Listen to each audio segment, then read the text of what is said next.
காலையில் எந்திரிச்ச உடனே லெமன் அண்ட் வார்ம் வாட்டர் குடித்தா வெயிட் குறையும், தொப்பை அப்படியே கரைஞ்சிரும் அப்படிங்கிறதெல்லாம் உண்மையா? கண்டிப்பாக உண்மை கிடையாது. இது இப்போ புரிகிற மாதிரி சொல்லணும்னா, இது வந்து நிறைய பேர் பார்த்தீங்கன்னா, அது வந்து மெட்டபாலிசத்தை இன்க்ரீஸ் பண்ணும், வெயிட்டை குறைக்கும், ஃபேட்டை கரைச்சிரும், டீடாக்ஸ் லிவரை டீடாக்ஸ் பண்ணும் அப்படிம்பாங்க. இது எதுவுமே உண்மை கிடையாது.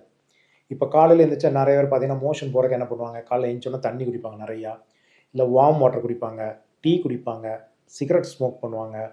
எல்லாமே எதுக்குன்னா மோஷனை பாஸ் பண்ணுறதுக்கு. அதேமாரி நீங்கள் வார்ம் வாட்டரோட இந்த லெமன் போட்டு குடிச்சிங்கன்னா கொஞ்சம் ஃப்ரீயான மோஷன் வேணால் போகலாம். ஸோ மோஷன் ஃப்ரீயாக போனாவே ஏதோ வயிறு குறைஞ்ச மாதிரி, தொப்பை குறைஞ்ச மாதிரி ஒரு ஃபால்ஸ் ஃபீலிங் அது கொடுக்கும். அவ்வளோதானே தவிர இதில் மற்றது எதுவுமே சரி கிடையாது. இப்போ உங்களுக்கு ஃபேட்டை கரைகிறதுக்கு இதில் ஒன்றுமே கிடையாது.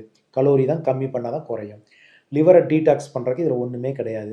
இதில் சிட்ரிக் ஆசிட் இருக்குது, விட்டமின் சி, இதெல்லாம் ஒரு நல்லது. அதாவது இதை வந்து நான் குடிக்கிறது வந்து எனக்கு பிடிக்கும் அப்படிங்கிறது வேறு.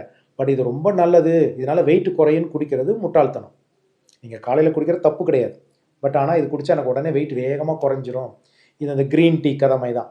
இதெல்லாம் ஒரு இது மோஷன் வேணால் வரலாம், அவ்வளோதானே தவிர இதில் வேறு எதுவுமே கிடையாது. ப்ளஸ் கொஞ்சம் இதில் வந்து லெமன் அதெல்லாம் இருக்கிறனால கொஞ்சம் ஹைட்ரேஷன், கொஞ்சம் என்ன சொல்கிறது, நீர் தாகம், தண்ணி தாகம் எல்லாமே இருக்குன்னா பார்த்துக்குமே தவிர, மற்றபடி இதில் வந்து இது சுகர் நல்லா கண்ட்ரோலுக்கு வரும். மெட்டபாலிசம் இன்க்ரீஸ் பண்ணணும். உங்களுக்கு மசில் மாஸ் வந்து நிறைய இருக்கணும், வேலை செய்யணும்.